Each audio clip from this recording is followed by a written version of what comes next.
Balik lagi sama gue AJ dari Solusi Investasi. Nah, di sini gue mau lanjutin series The Sleeping Giant, di mana gue akan terus beli Ethereum dan kasih lihat ke lu semua kenapa gue beli Ethereum dan juga gimana caranya gue outperform stock market dan deposito cuma dengan hold crypto. Nah, di sini sekali lagi nih bukan financial advice, jadi lu semua tetap harus do your own research, oke?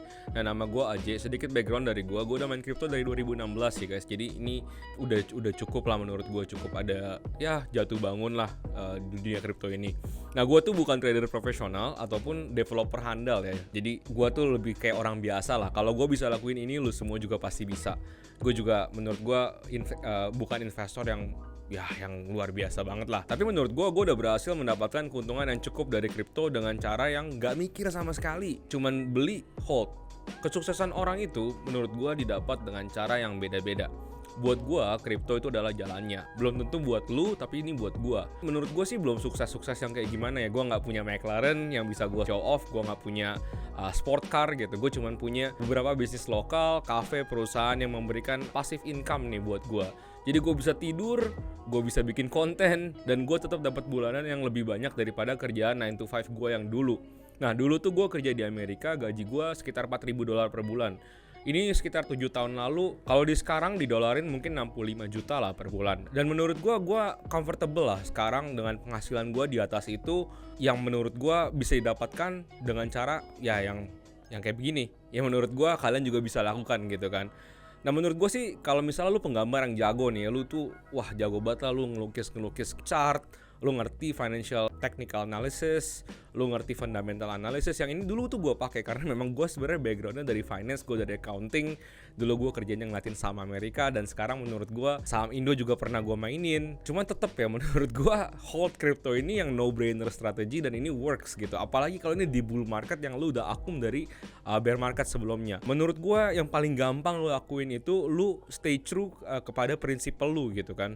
Nah, ini membuat kemungkinan sangat-sangat besar lo tuh bisa sukses di market crypto. Nah, track record gue sebenarnya cukup bagus hit rate-nya. Kalau misalnya gue inget di bull run tahun lalu, itu gue sekitar 60-70% bener. Problemnya adalah bukan di hit rate gue yang 70% bener, tapi apa yang gue lakukan di 30%-nya. Gue tuh orangnya cukup emosian, cepet panas. Ketika analisa gue salah terlebih-lebih. Nah, di sini tuh buat leverage traders, futures traders, ini sesuatu yang menurut gue sangat buruk. Dan gue pakai cut loss, selalu gue pakai cut lossnya. Tapi problemnya, walaupun gue cut loss, gue cari koin lain dengan entry yang lain, berusaha nutupin loss gue. Karena kan kalau kalian main future, kalian pasti tahu. Kalau misalnya kalian tahu analisa kalian salah, kalian coba buru-buru berubah trennya. Dari kalian ngelong, kalian nge-short. Menurut gue ini works couple of time, tapi majority of time lu malah kayak merugikan diri sendiri gitu. Padahal analisa lu kalau lu sabar mungkin lu bener gitu. Jadi sinilah kenapa gue tahu oh ternyata future works for a lot of people, tapi bukan buat gue. Dari sini gue belajar kalau seandainya gue tinggal hold aja di conviction tokens gue yang di saat itu Ethereum, BNB, itu tuh di masa bull market gue tuh nggak usah pusing, tidur nyenyak, apapun hasilnya gue tuh pasti win. Gitu kan. Gue sekedar bocoran juga. Gue bisa ngomong begini di saat market pada hari ini 18 April 2024 lagi agak dip, tapi kita masih di bull market saat ini. Porto gue itu 55%-nya BTC dan 25%-nya Ethereum. Kalau kalian tambahin 80% porto gue adalah BTC dan Ethereum. 20%-nya ini gabungan beberapa layer satu lain seperti BNB, Solana, dan gue punya banyak memes yang memang kalau strategi memes gue lain lah daripada strategi ini. Kalau kalian pengen tahu strategi memes gue, tinggal komen aja di bawah. Masa akumulasi BTC gue itu udah selesai. Jadi bukannya gue menjelek-jelekan BTC, gue tuh cinta juga sama BTC. Gue cukup semi maksimalis. Tapi menurut gue masa akumulasi udah selesai. Dari mana gue tahu masa akumulasi gue udah selesai? Karena BTC dominance charge yang nanti akan gue jelasin lebih lanjut di bawah. Di sini target gue mau balikin BTC percentage gue dari 55% balik ke 50%. Caranya gimana? Ya otomatis gue bisa beli aset lain, ya kan? Aset lainnya apa? Ethereum. Kenapa Ethereum? Oke. Sekarang gue mau buka historical data. Oke, historical data di sini dari 2016 ke 2018, di mana pada saat itu gue baru mulai enter crypto market. Di situ gue masih lihat Ethereum waktu masih baby. Cuman gue jujur gue ngeliat pada saat babynya super baby $18, itu gue nggak lihat. Gue ngeliatnya di sekitar 30-50 dolaran kalau gue nggak salah ingat. Nah di sini dia tuh pumpnya 220 kali lipat guys. Sebelum akhirnya jatuh 94% dari harganya.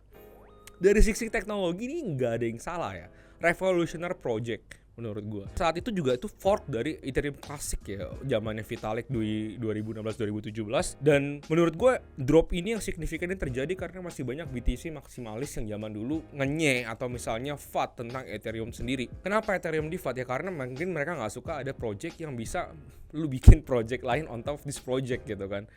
Dan kalau lu lihat banyak token-token unrelated yang gak jelas meme ya. Contoh kita membahas meme nih kayak Pepe, Doge, Shiba, build on top of Ethereum, marketnya $1 billion guys. Marketnya itu lebih besar daripada market BCA saham. Kan itu lumayan gimana ya? Lumayan gila menurut gue guys. Gue di sini cukup skeptik jujur sama Ethereum. Tapi gue saat itu hold cukup banyak dan gue ride the wave sampai 2022. Dimana Ethereum naik 54 kali lipat. Cuman kayak udah gue bahas di video sebelumnya, gue gak nge-ride wave sampai 54 kali lipat. Gue exit di tempat yang menurut gue saat itu cukup signifikan, cukup life changing buat gue juga, tapi belum maksimum. Gue exit 100% dari dana gue sebelum dia akhirnya jatuh 82%. Nah, menurut gue kesempatan Ethereum buat naik itu as good as BTC saat pump. Maksudnya apa nih?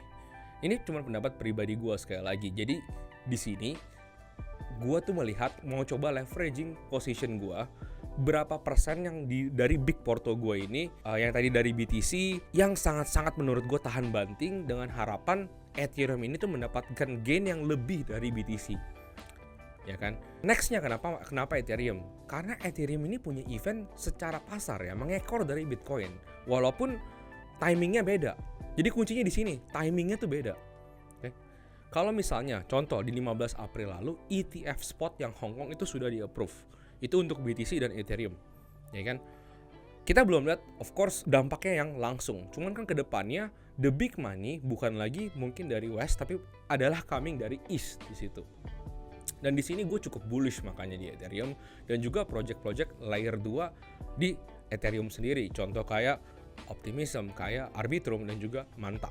Lu lihat sekali lagi, alasannya adalah posisi BTC close dengan last year all time high itu menurut gue sekarang nih cukup dekat. Sekarang 61.000, 62.000 dengan posisi all time high 69.000 ya.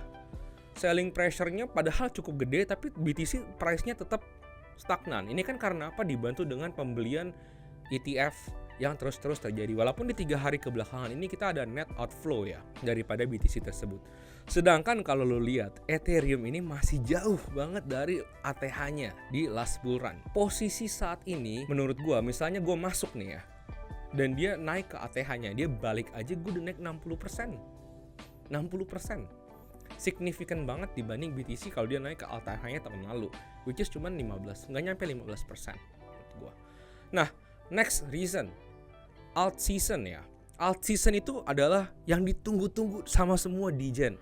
Ditunggu-tunggu sama semua orang yang mau cepet-cepet naik Lambo, mau cepet-cepet bawa McLaren, yang paling cepet pengen kaya lah. Of course gue punya strategi sendiri buat alt season, buat meme coin, cuman gue gak akan bahas di sini karena gue akan bahas big porto gue yang hari ini. Big porto bukan arti isinya big ya, maksudnya percentage atau prosentasenya big. Di sini indikator yang gue lihat adalah BTC dominance. Ada di sebelah sini. Nah, kalau lu lihat di sini udah di atas 50%, terlebih lagi mendekati 60%, di sini buat gue ini sinyal. Sinyal buat apa nih? Ini buat pindahin cash liquidity mungkin dari BTC, tapi gue jujur nggak lakuin ini, tapi lebih tepatnya dari cash gue yang sekarang masih ada, gue akan masukin ke alt. Kayak tadi kan alt season. Masalahnya alt itu banyak banget kan. Alt itu banyak banget dan lebih banyak lagi alt itu yang tidak naik atau rungkat. Dan tapi memang kalau lu nggak bisa pungkiri kalau alt memang naik, kesempatan naiknya tuh jauh lebih tinggi dibanding lu masuk ke hanya Ethereum. Yang gua nggak bisa ambil di sini adalah risk dan reward. Risk reward yang menurut gua besar sekali kalau gua ambil di alt lain selain Ethereum untuk masuk ke 30% dari total portfolio gua, itu gua nggak bisa justifikasi. Jadi ini namanya risk management ya. Teman-teman harus belajar risk management. Dan itulah alasan-alasan kenapa gue bullish banget ke Ethereum. Sekarang gue langsung masuk aja ke aplikasi Pintu dan gue akan langsung beli. Oke, gue screen record dulu.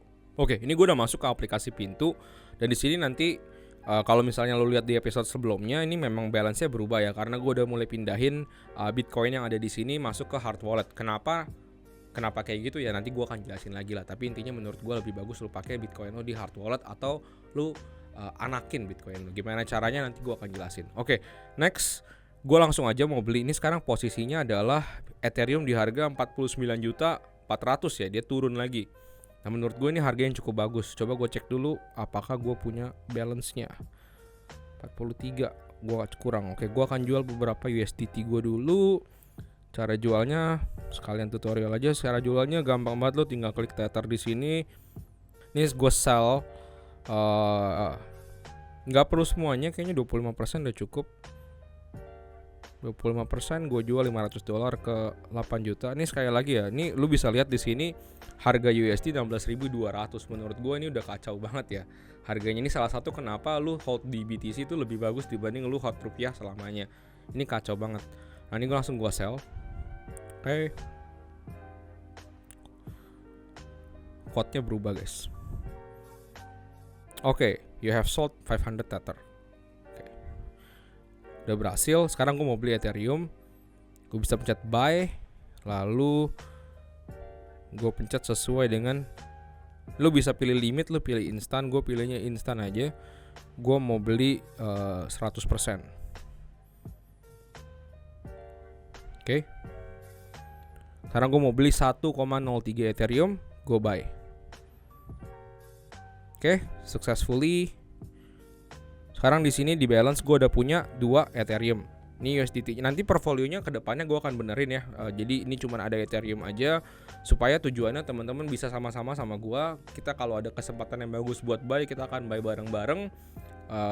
At least buat gue sih. Kalau lu mau ngikutin ya ini terserah lu. Lu harus do your own research. Ya gue nggak nyuruh lu beli sekali lagi ya. Kalau lu beli ya lu beli sendiri. Lu rungkat sendiri. Lu beruntung sendiri. Oke, ini cuman dari gua aja kayak gitu. Ini cara belinya masih sama kayak tadi ya. Ini gue pakai aplikasi Pintu juga. Sekali lagi kalau misalnya lu mau download aplikasi Pintu, lu bisa pakai link di bawah. Itu bantu juga buat gua lihat lu nonton channel ini atau enggak sebenarnya. Jadi lu bisa download, lu pakai masukin referral gua, semua linknya ada di bawah. Sebagai penutupan, gue kayak tadi gue udah bilang, gue ada banyak juga nih cara-cara yang gue pakai buat tetap dapat dana walaupun marketnya crash nih, walaupun marketnya crash dan dip dan lu udah kehabisan cash. Gimana caranya buat lu nambah posisi lu tapi lu udah punya token-token yang lain. Kalau lu penasaran dan lu pengen tahu, lu bisa komen, lu bisa like. Kalau video ini tembus 100 likes, nanti gua akan bikin video selanjutnya gimana cara gua melakukan hal tersebut. Jangan lupa like dan share video ini kalau lu rasa video ini membantu. Sekali lagi, do your own research ya. Jadi ini gue beli langsung buat gua, bukan ngajakin lu orang. Tolong dibedain.